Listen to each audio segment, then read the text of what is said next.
When accessing a payment account online, including when several accounts are aggregated. When making an electronic payment. When carrying out any action through a remote channel that could lead to a risk of payment fraud or any other abuse.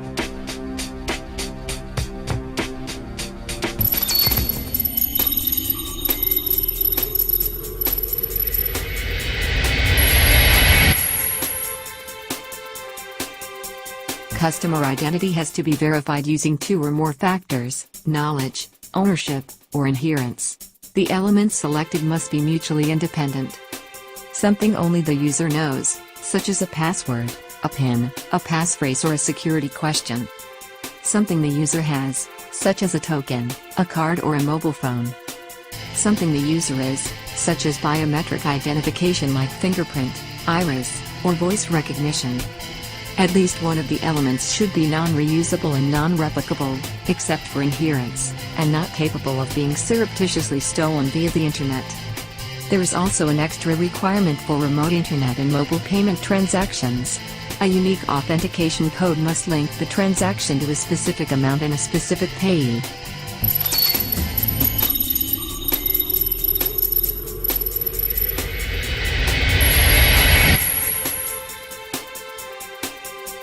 To keep electronic payments as seamless and convenient as possible, there are a number of possible exemptions to strong customer authentication. Online and mobile remote payments up to €30 are exempt. This exemption no longer applies when the cumulative value reaches €100, or 5 payments of up to €30 have been made. Contactless payments up to €50 are exempt. This exemption no longer applies when the cumulative value reaches €150, or 5 payments of up to €50 have been made.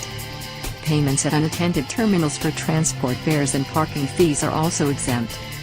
Corporate payments are also exempt if dedicated payment processes and protocols are used, and if the national competent authority is satisfied with their security.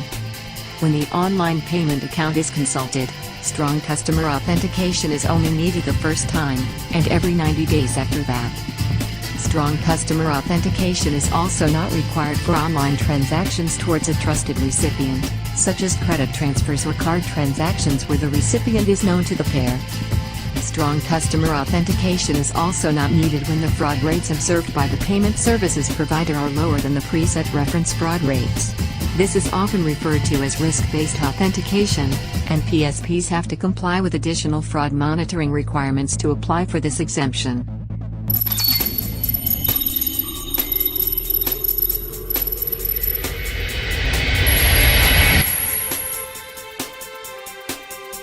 The burden of proof is on the PSP.